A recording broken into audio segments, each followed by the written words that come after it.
Assalamualaikum warahmatullahi wabarakatuh. Halo semuanya, jumpa lagi dengan saya Chow Sing Sing, kurator dari podcast Horror Night Story. Halo, apa kabar semuanya? Semoga kalian semua sehat-sehat ya. Dan pada malam hari ini saya kembali dan akan menceritakan sebuah kisah yang saya ambil dari treat horornya Mas Cerita Parno. Oke, daripada kita berlama-lama, mari kita simak ceritanya. Sabtu siang sepulang sekolah, saya bersiap-siap untuk berangkat menuju ke rumah sakit yang ada di kota Jogja. Tujuan saya pergi ke sana untuk menemani ibu yang sedang menunggu bapak yang sudah beberapa hari ini dirawat di rumah sakit.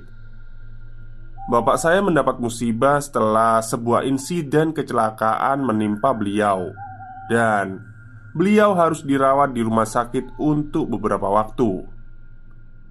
Semenjak kakak pertama saya menikah dan menetap di luar kota, saya dan kakak kedua saya bertugas untuk saling membantu di saat ibu membutuhkan bantuan.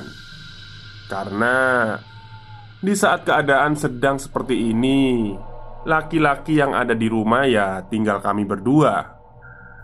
Oleh sebab itu, kami berdua harus saling berbagi tugas. Satu menemani ibu di rumah sakit dan satunya lagi menjaga rumah.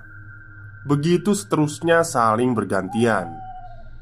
Selesai berkemas, saya segera berangkat menuju rumah sakit yang jaraknya kurang lebih 2 jam dari rumah dengan mengendarai sepeda motor.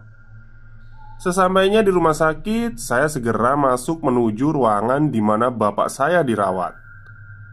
Ketika sampai di dalam ruangan, saya melihat bapak, ibu, dan adik perempuan saya yang kala itu masih berusia 4 tahun sedang tertidur pulas. Saya mengucapkan salam. Assalamualaikum. Seketika semua terbangun mendengar salam saya. Kemudian dibalas, Waalaikumsalam. Kemudian ibu berdiri menyambut kedatangan saya, mengambil barang bawaan saya lalu meletakkannya di bawah tempat tidur bapak. Setelah itu saya dan ibu duduk di atas tikar yang ada di lantai bersama adik saya. Beberapa saat kemudian datang beberapa orang perawat membawa seorang pasien yang keluarganya mengikuti di belakang. Masuk ke dalam ruangan menempati satu ruang kosong yang berada persis di samping kami. Setelah perawat keluar ruangan, para keluarga pasien yang lebih dahulu menempati ruangan semua berdiri, saling sapa dengan keluarga pasien baru, dan saling menanyakan keadaan. Termasuk ibu saya. Kini di dalam ruangan penuh berisi 4 orang pasien dan beberapa orang keluarga pasien yang menunggu, saling terpisah oleh sekat kain yang berada di tengah. Ya, lumayanlah, suasana jadi nggak sepi. Menjelang maghrib, salah seorang keluarga pasien yang berada di depan kami mengajak saya pergi ke musola. Mas Ratno namanya. Beliau orangnya baik dan ramah. Beliau juga sering menjadi teman saya ngobrol ketika menjadi giliran jaga bapak di rumah sakit. Kami berdua mulai keluar ruangan menuju ke musola rumah sakit, melewati lorong-lorong penghubung antar bangunan rumah sakit dan taman-taman. Sesampainya di musola, kami ambil air wudhu kemudian masuk. Dan beberapa saat kemudian sholat berjamaah. Selesai sholat, kami kembali ke ruangan ini. Malam hari ba'da sholat isya, saya dan Mas Ratno pergi keluar membeli makan untuk kami dan keluarga. Waktu kami sedang antri makanan, Mas Ratno bercerita tentang kondisi bapak. Beliau sewaktu masih drop dan sekarang pun masih drop. Beliau dan keluarga juga sudah pasrah saat itu. Hanya tinggal menunggu keajaiban dari Gusti Allah. Atau mungkin ya kemungkinan terburuknya adalah kematian. Mendengar cerita Mas Ratno, saya pun berusaha menyemangati beliau. Setelah selesai membeli makan, kami berdua kembali masuk ke dalam ruangan, kemudian makan bersama keluarga masing-masing. Malam semakin larut. Petugas keamanan rumah sakit mulai mendatangi setiap ruangan pasien, meminta para keluarga pasien untuk tidur di luar ruangan. Hanya ada satu orang saja yang diperbolehkan menunggu di dalam. Saya, Mas Ratno, dan beberapa orang lainnya yang satu ruangan dengan kami segera keluar ruangan. Kami berpindah tempat tepat di lorong depan pintu masuk ruangan, menggelar tikar untuk kami tidur. Saat yang lain mulai terlelap tidur, saya belum juga merasa kantuk. Saya coba mencari kegiatan dengan mengisi teka-teki silang yang ada di surat kabar milik salah seorang dari kami. Saat saya baru sibuk mengisi teka-teki, dari kejauhan terdengar suara gemuruh roda kereta dorong, diikuti suara langkah kaki mendekat. Seketika, saya mengalihkan pandangan ke arah sumber suara itu. Dari kejauhan terlihat dua orang perawat mendorong seorang pasien berjalan ke arah saya duduk. Karena penasaran, saya terus mengamati hingga saat melintas persis di depan saya, terlihat pasien itu sudah ditutup oleh selai kain di wajahnya. Lalu saya mengucap, "Innalillahi wa inna ilaihi raji'un." Kemudian salah satu perawat berkata, "Permisi ya mas." "Oh monggo monggo," jawab saya. Saya terus mengamati arah perawat itu berjalan, hingga keduanya berhenti dan membuka sebuah pintu ruangan yang berada di paling pojok, kemudian masuk. Ruangan itu masih satu baris dengan ruangan tempat bapak saya dirawat. Beberapa saat kemudian, dua orang perawat tadi keluar dan berjalan melewati saya sambil menyapa. "Belum tidur mas?" kata seorang perawat. "Belum mas," jawab saya. "Oh, ya udah permisi ya mas," kata perawat itu. "Ya, mari silahkan," jawab saya. Saat tahu kalau ternyata ruangan pojok adalah kamar jenazah, saya jadi agak ngeri. Lalu saya putuskan untuk tidur saja. Ketika azan subuh berkumandang, saya terbangun. Saya duduk menunggu nyawa terkumpul, kemudian beranjak menuju musola dan meninggalkan orang-orang di samping saya yang masih molor.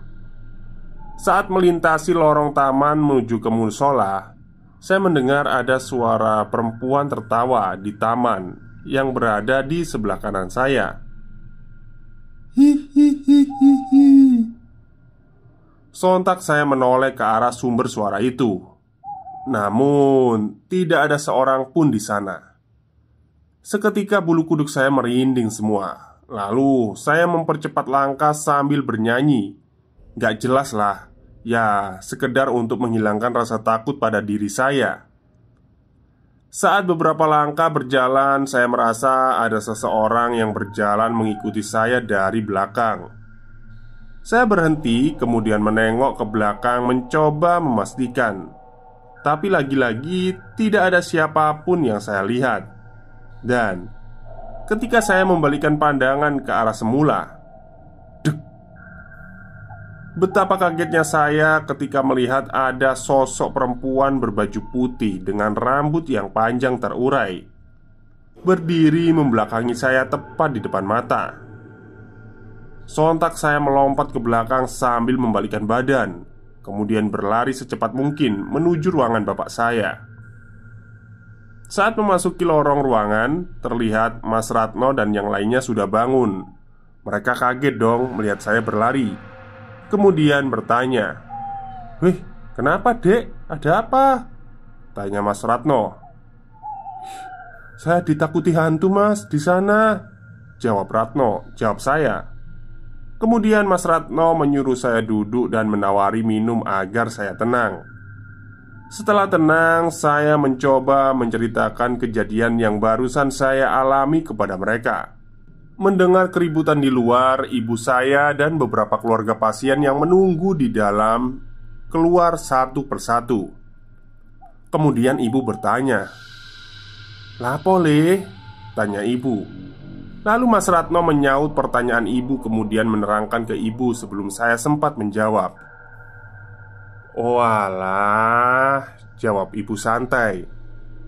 Akhirnya semua orang yang ada di situ menyuruh saya untuk sholat di lorong saja dengan alasan agar tidak terbayang-bayang lagi. Kemudian saya mengambil wudhu di toilet dalam ruangan, lalu sholat berjamaah dengan beberapa orang di lorong depan ruangan. Siang hari, saya, Mas Ratno, dan beberapa orang keluarga pasien sedang berkumpul setelah makan siang bersama di sebuah warung depan rumah sakit. Kemudian datang seorang satpam penjaga rumah sakit yang ikut duduk bergabung dengan kami. Pak Satpam kemudian memulai obrolan dengan bertanya, "Tadi pagi yang melihat hantu siapa, Pak? Kok saya dengar dari ibu-ibu kamar A ada yang lihat hantu?" kata Pak Satpam. Saya diam saja. Kemudian Mas Ratno menyaut, "Nah, ini orangnya," jawab Mas Ratno sambil menunjuk ke arah saya. Semua orang pun tertawa. Saya cuma cengar-cengir menahan malu. Lalu Pak Satpam mulai bercerita. Beliau berkata bahwa sosok yang saya lihat subuh tadi memang sering menampakkan dirinya di antara para pengunjung atau petugas rumah sakit. Panjang lebar beliau bercerita tentang semua kejadian-kejadian serupa yang pernah beliau alami sendiri, walaupun cerita dari orang lain. Hingga kami semua yang sedang berkumpul saat itu dibuat ngeri setelah mendengar semua cerita dari Pak Satpam. Lumayan lama kami berkumpul bersama di warung siang itu, sekedar ngobrol, ngalor ngidul, dan saling memberi semangat atas ujian Gusti Allah yang sedang kami jalani.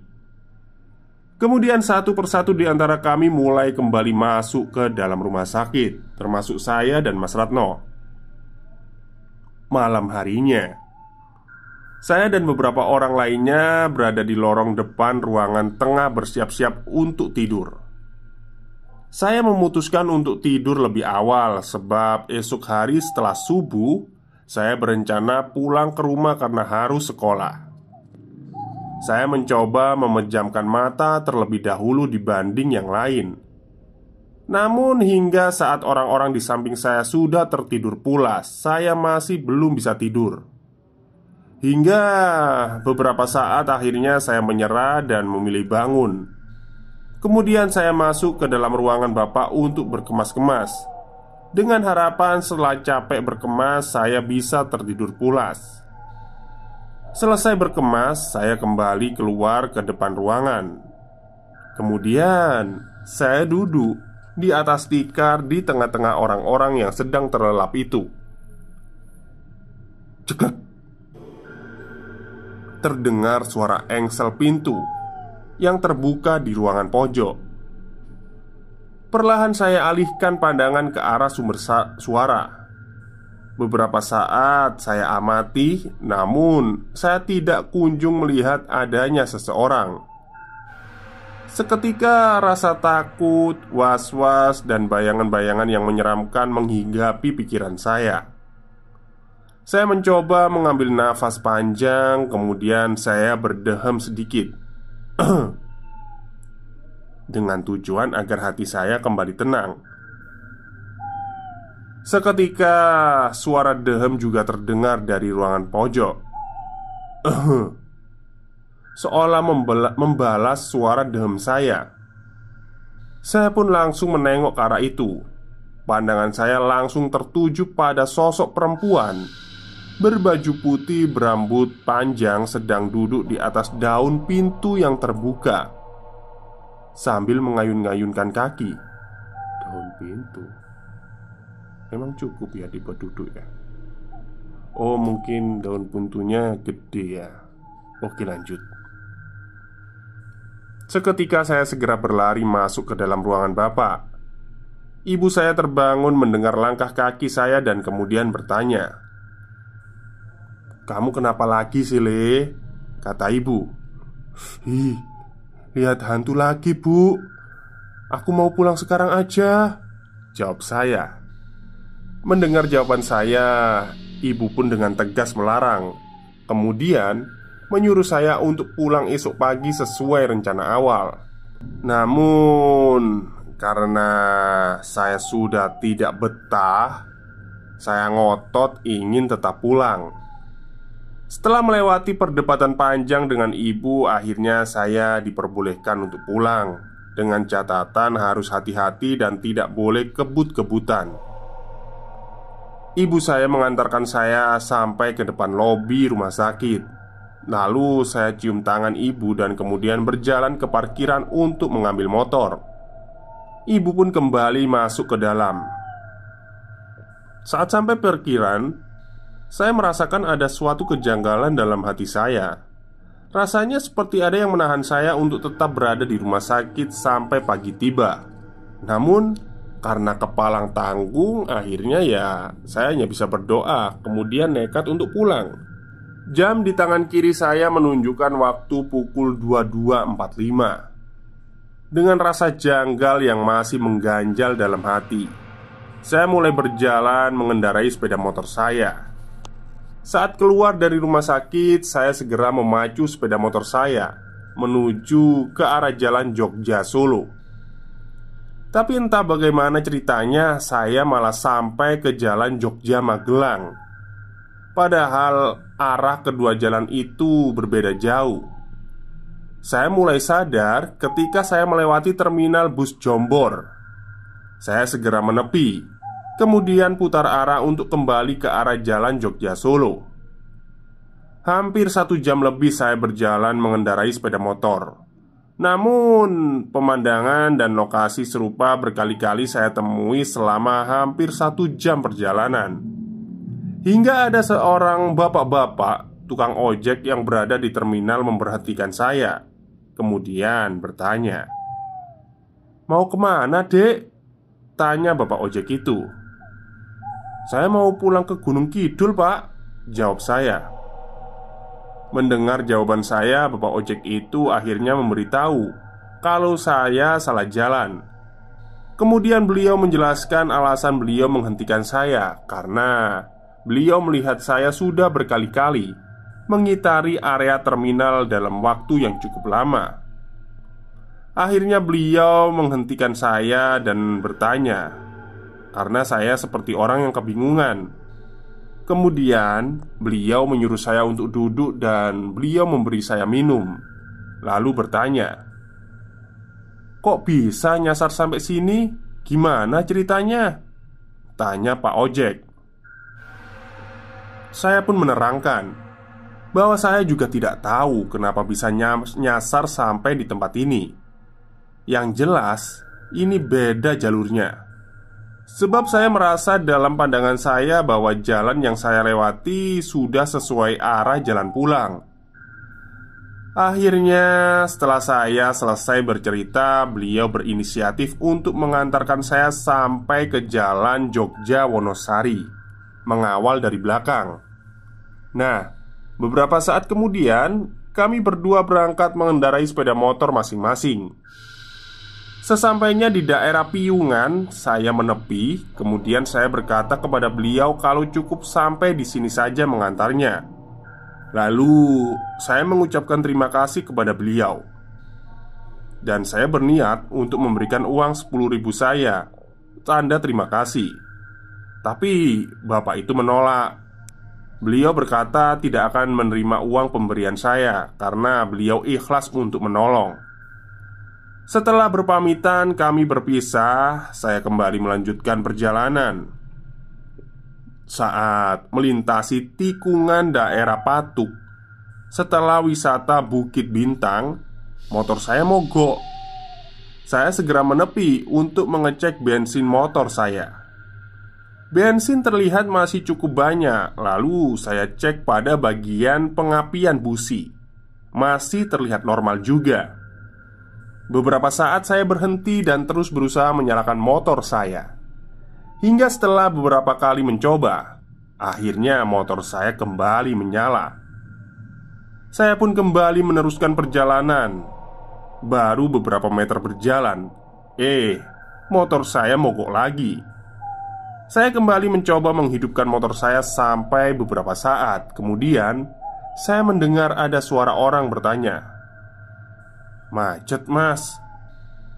Saya menoleh ke arah suara itu, dan seketika jantung saya rasanya mau copot saat mengetahui bahwa yang bertanya adalah sesosok makhluk perempuan berbaju putih, berambut panjang, sedang duduk di atas pohon tepat di sebelah kiri saya. Sama persis dengan apa yang saya jumpai di rumah sakit. Sontak saya berteriak, "Astagfirullah!" Lalu saya berlari menjauh. Saat saya berlari, dari lawan arah terlihat sebuah mobil akan melintas. Saya segera berdiri di tengah jalan untuk menghentikan mobil itu. "Tin!" Terdengar klakson dari mobil itu memberi tanda saya agar minggir. Namun, saya tetap berdiri sambil mengangkat tangan saya untuk memberi tanda agar berhenti. "Weh, apa Mas?" tanya sang sopir dengan nada ketus dan raut wajah marah. "Ngapunten Pak, saya minta tolong mau barengan sampai depan. Motor saya mogok terus, ada yang nungguin," kata saya takut. "Walah," jawab Pak sopir. Kemudian beliau berjalan pelan menepi, lalu berhenti di belakang motor saya. Beliau turun dari mobil kemudian mencoba menyalakan motor saya. Dalam sekali percobaan, motor saya langsung menyala dan kemudian beliau berkata, "Berdoa dulu Mas," kata beliau. Segera saya berdoa sebisa saya, kemudian kami segera berjalan. Saya berjalan di depan mobil bapak itu hingga kami terpisah di sebuah persimpangan jalan. Karena arah jalan rumah kami berbeda, saya mengucapkan terima kasih kepada beliau. Saat hampir memasuki wilayah hutan bunder, mulai turun hujan gerimis di sana. Saya kemudian berhenti di sebuah gubuk tambal ban yang telah tutup untuk berteduh, sambil menunggu kendaraan yang melintas searah. Sebab ketakutan akan bayangan-bayangan makhluk itu masih saya rasakan, sehingga membuat saya tidak berani untuk melewati jalan panjang di tengah hutan bunder seorang diri. Cukup lama saya menunggu. Akhirnya dengan modal doa, saya memutuskan untuk tetap nekat saja meneruskan perjalanan. Saya sendirian. Ketika saya sampai di sebuah jembatan panjang Kali Oya yang berada tepat sebelum memasuki hutan, saya melihat ada sorot cahaya lampu kendaraan dari belakang. Seketika saya memperlambat laju motor saya untuk menunggu kendaraan itu mendekat. Saya berjalan pelan hingga beberapa saat kemudian saya mulai masuk ke area jalan tengah hutan. Kendaraan yang saya tunggu tidak kunjung mendekat. Saya coba melihat kaca spion sebelah kanan dan seketika saya dikagetkan oleh sosok makhluk perempuan tadi yang mengikuti saya terbang dari belakang. Sontak saya langsung tancap gas, tapi makhluk itu terus mengikuti saya. Dia berpindah di tepi jalan sebelah kanan saya, terus terbang mengikuti laju motor saya. Saya terus memacu laju motor saya sambil terus berdoa. Sampai jarak kurang lebih 2 kilo, dia terus terbang mengikuti di samping kanan saya. Hingga tiba di sebuah tikungan, saya tengok dia sudah menghilang. Saat saya kembali fokus ke depan, ternyata dia berpindah tempat, tepat berada di depan saya. Dan akhirnya, brak, kedegak. Saya kecelakaan dan tak sadarkan diri. Pagi hari ketika saya sadar, saya sudah berada di ruang rumah sakit bersama kakak kedua dan keluarga Pak Le, om saya, yang menunggu saya. Selesai, matur nuwun. Oke, itulah cerita dari Mas Cerita Parno yang menceritakan pengalamannya saat dikejar oleh Miss Kuntilanak. Tapi anu ya, eh, masa sih, ya nggak tahu juga sih. Kuntilanaknya itu sangat penasaran kayaknya sama Mas Parno ini. Hingga dari rumah sakit sampai dikejar sampai pulang ke rumah. Ya untungnya Mas Parno ini ya selamat lah ya, meskipun kecelakaan tapi kan nggak apa-apa gitu. Oke, mungkin itu saja cerita untuk malam hari ini. Kurang lebihnya saya mohon maaf. Wassalamualaikum warahmatullahi wabarakatuh.